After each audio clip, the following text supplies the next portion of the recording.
China has positioned itself as the new champion of globalization with its Belt and Road Initiative. And that is posing a major challenge for India. Hello, I'm Anand Naidu in Washington, D.C., and this is The Heat.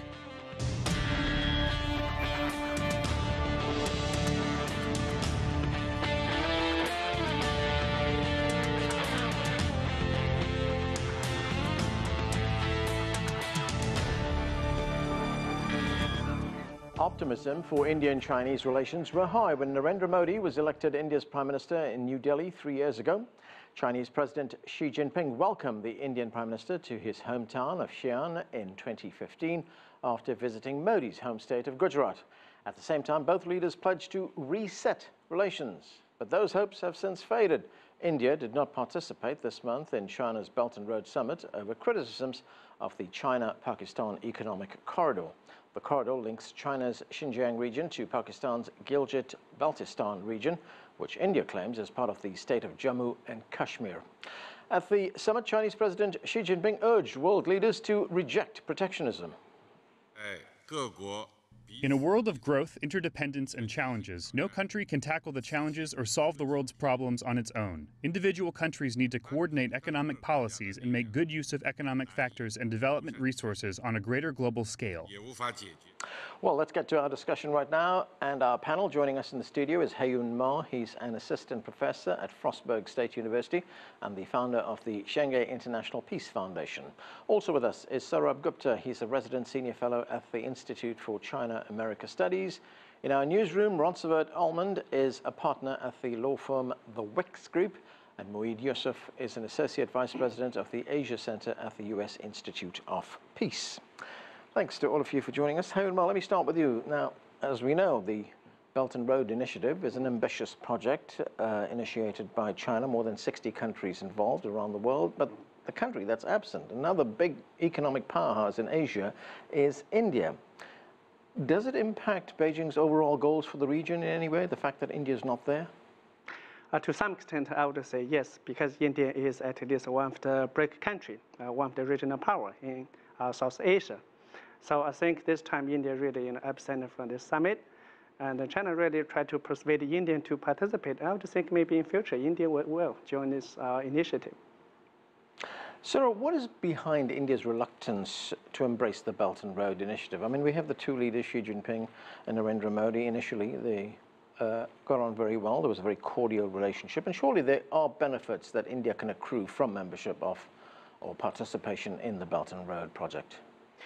There were two specific reasons why they said they did not participate. One was, as you mentioned, the Gilgit-Baltistan situation. It is still technically disputed territory over which India has a claim. And so India believes that at least that Belt and Road should not be routed through disputed territory, and China should not be applying funds out there. It's a violation of India's territorial sovereignty, at least from a legal standpoint. China has made this a similar point actually a couple of years back in terms of India trying to develop oil and gas in the South China Sea, in the Vietnamese EEZ, the disputed China-Vietnam EEZ. China came down fairly strongly at that point of time, so I think India is kind of paying them back in the coin in a way out here. The second reason, and that reason completely falls apart, is India is saying that China is kind of hardwiring choices in terms of development, et cetera, by rolling this out not with sufficient consultation. But the whole purpose of what happened in Beijing was to consult. So if that's an extra reason, I mean, that was a very poor reason. But there are larger reasons beyond these. These were just the technical reasons, and the relationship has kind of fallen out. We can get down to that a little later, but there are broader reasons where India and China have politically have not seen eye to eye. India has placed demands on China. China has not been very forthcoming immediately, and therefore India used these, I would say, more from a technical standpoint to stay out of the summit. Moeed, let's look at the China-Pakistan Economic Corridor, or CPEC as it's called in some quarters. It's a major development project for Pakistan. How much of a game changer is it for a country like Pakistan? Not just a game changer in terms of its economic development, but also regional politics. Look, I mean, I think it's huge. And anything this big can go either ways.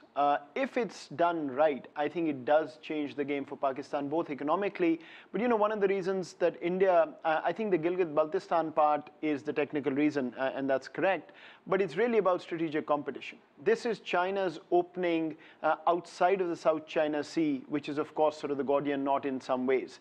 For Pakistan, it gets Pakistan just by CPEC, it gets Pakistan out of that India will isolate Pakistan kind of mentality, right? If you open up with China there, with Iran, sitting right next to you, that is the game here.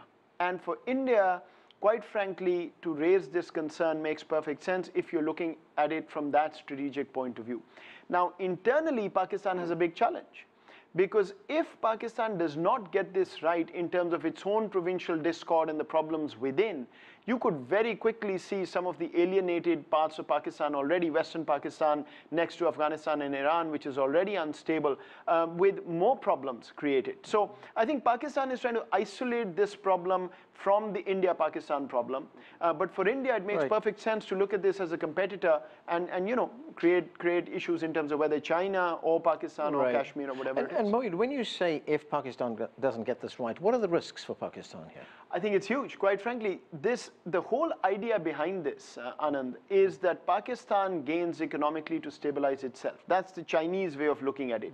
One of the things that they're trying to do, Pakistan and China, is bring a lot of investment into Pakistan's restive Balochistan province, which is in the west. There's a secessionist movement there. And the idea is that if you can develop that, bring these people into the Pakistan mainstream economy, you will take care of this problem that they have. If you get this wrong, if the Baloch feel that this is still going in favor of the larger provinces, if they feel if other countries outside are uneasy, Afghanistan, Iran, you could very quickly see a movement that says that this is not to benefit us, but to take more away from us. Because remember, the main linchpin port of this CPEC is Gwadar, which is the port that Balochistan hosts in that province. So it's going to be a very serious problem if they don't get this right. Yeah, ironically, that is some of the criticism that India has leveled at China as well, that it's taking away things from those developing countries. Ronce, India has been extremely critical of this Belt and Road initiative, saying that it's little more, and I'm quoting here, than a colonial enterprise, leaving a lot of debt in its wake as well as broken communities. Is that criticism valid?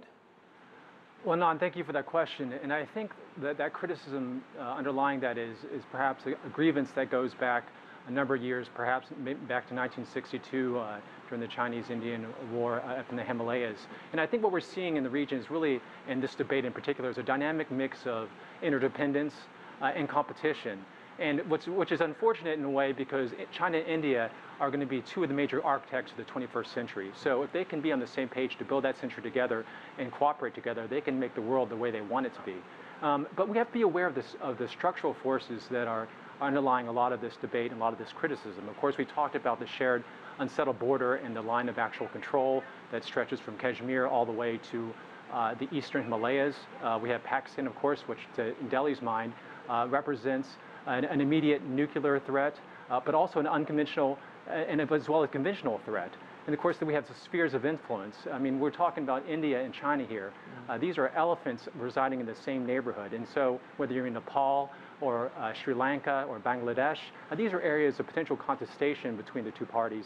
And then we have the global governance area where, India wants to get a seat at the table where China already has a seat at the table, whether that's the Security Council, but also the Nuclear Suppliers Club. And so we've seen some tensions on multiple levels between China and India over the last couple of years and months, even despite the personal affinity that might have been demonstrated during the early parts of Prime Minister Modi's term. Right. Okay. You see, the thing is, Ronce, that we hear that criticism from India, but how does that kind of criticism, the fact that India says it's a colonial enterprise, that it leaves debt, that it breaks communities, how does it square up with the fact that we also see a lot of development, economic development, pushed by China in Africa, for instance, many countries in Africa benefiting from this Belt and Road initiative?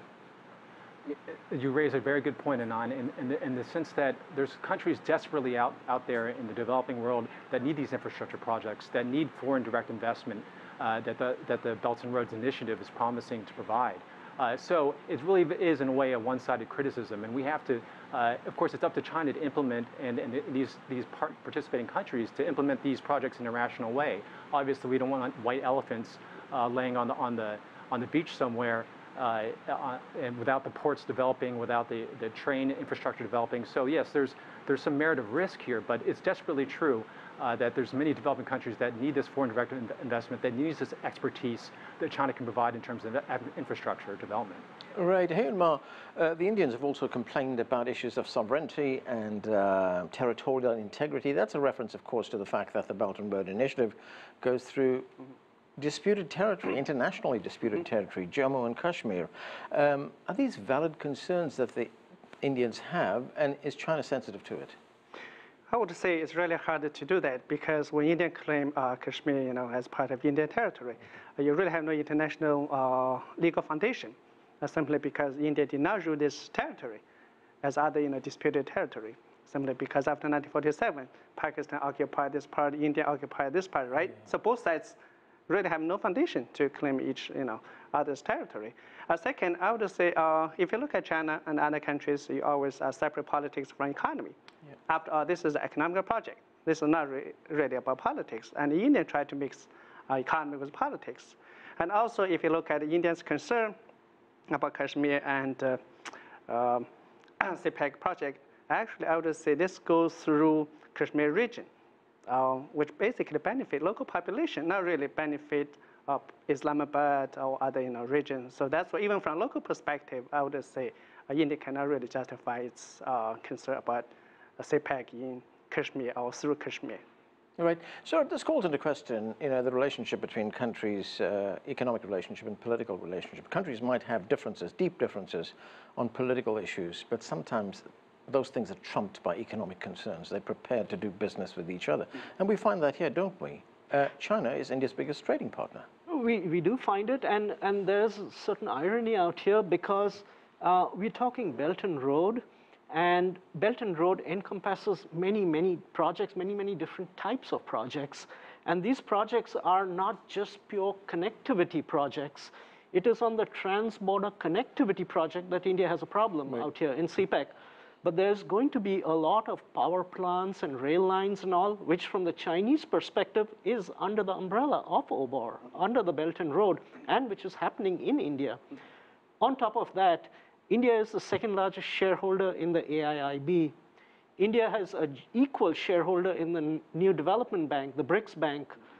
These banks are going to co-finance along with Chinese financing many of these projects. So at surface level, India is not involved, but frankly, from an economic perspective, it will be involved. So fair to say then we're hearing a lot of rhetoric. We are, absolutely.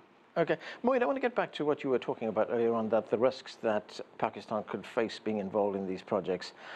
We got Sri Lanka. It's reeling under debt right now, $8 billion. There was that port that's being built there, the Hambantota port. Yeah. Laos wants to renegotiate the rail links, being built under the terms of the Belt and Road project. Same for Myanmar. Could Pakistan go the same way? I'll tell you something interesting. India is raising these concerns, and I think Kashmir is incidental to it. That's the technical part.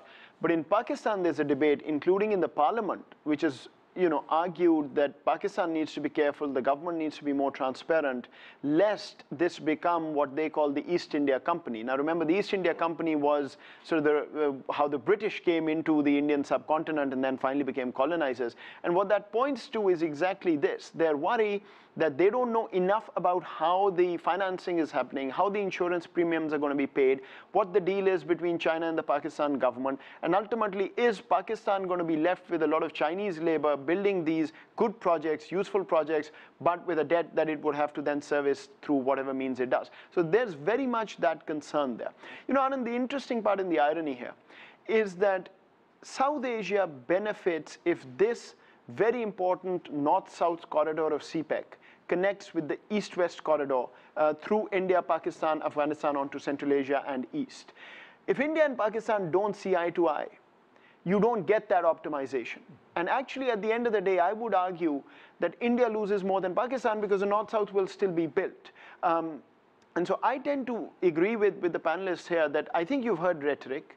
I think India will jump on board, but it does make perfect sense for India to raise the concern about the strategic competition. Because where I slightly disagree is I don't think this is only an economic project. Even though the Chinese lens is economic stability, there is going to be strategic and political dividends coming out of this. Right. I mean, Pakistan is very much looking at this, as I said, to get out of the India orbit of isolation and look for other avenues. The Chinese too get outside of the Straits of Malacca problem that they have. So it's all rolled into one. But at the end of the day, I think what everybody should be striving towards is a China, Pakistan, India, and perhaps even US collaboration on connecting this north-south to east-west. That's when the real benefit to the people will come rather than only states. And unfortunately, I think right now, India's stance is going in the other direction. And that's why I'm hoping it'll come back to it. What are your thoughts on that, Ronce? Do you think India will ultimately get with the program here? Well, I think what we've seen with the by not attending the summit last week, you saw a signal from New Delhi that essentially they're drawing a line in the sand. They're saying, hey, pay attention to us. You need to assuage our feelings in this debate, in this discussion, this initiative. And if you look out throughout Indian diplomacy, Pakistan and Kashmir have been high on the sensitivity end. Now, whether those strategic issues can be decoupled and we can get to second-order issues of trade and the environment, other issues, I think it starts with continuing that high-level dialogue between the leaders of the countries. They already did do summits in Beijing, in Delhi, but also on the sidelines of international forums such as the G20 and the BRICS. They continue the high dialogue where they recognize each other's mutual security concerns, but then allow space for a cooperation on these trade and economic development issues. Because ultimately, I think you're right, Anand. I mean, I think that India needs to play a role in connecting Asia and Europe and these markets in Africa. Because just look at the map. The Indian Ocean is going to play a huge role and continues to play a huge role in both the security and economic livelihoods of both China and India. They rely on, they're both oil consumers and importers. The imbalance there with the Middle East is quite large. And at the same time, India and China are both becoming leaders in the environment and investing in solar and wind energy. And so there's areas for mutual beneficial trade lessons learned. But yes, I think ultimately India has a role to play in this initiative and would benefit from this initiative. Right, and Ronce, talking about lessons that have to be learned, we have China, which is a champion of globalization. It has shown the benefits of globalization. It's pulled millions of people out of poverty. There must be a lesson there for India. Oh, absolutely. I think that if the story of the last 30, 40 years has been the fact that 1 billion people have risen from subsistence living to a lower income living, certainly not in dire poverty. And China has played a leading role in that story, a leading part of that narrative. And India is increasingly developing, and it's one of the fastest growing economies in the world. And so it can one of the challenges that they both face is rapid urbanization. We saw that in China over the last decade or so, and India is facing those same challenges. Whether you visit Mumbai or Delhi or Chennai, you're seeing what happens when a country rapidly industrializes and when urbanization happens. And so there's environmental challenges, there's security challenges. These are all the things that China has been through over the last decade. These are things that, lessons learned that they can provide to India and how to meet those challenges. Right. Okay, we are going to take a break right now. More of our conversation about China's role in South Asia right after that. Stay with us. You're watching The Heat.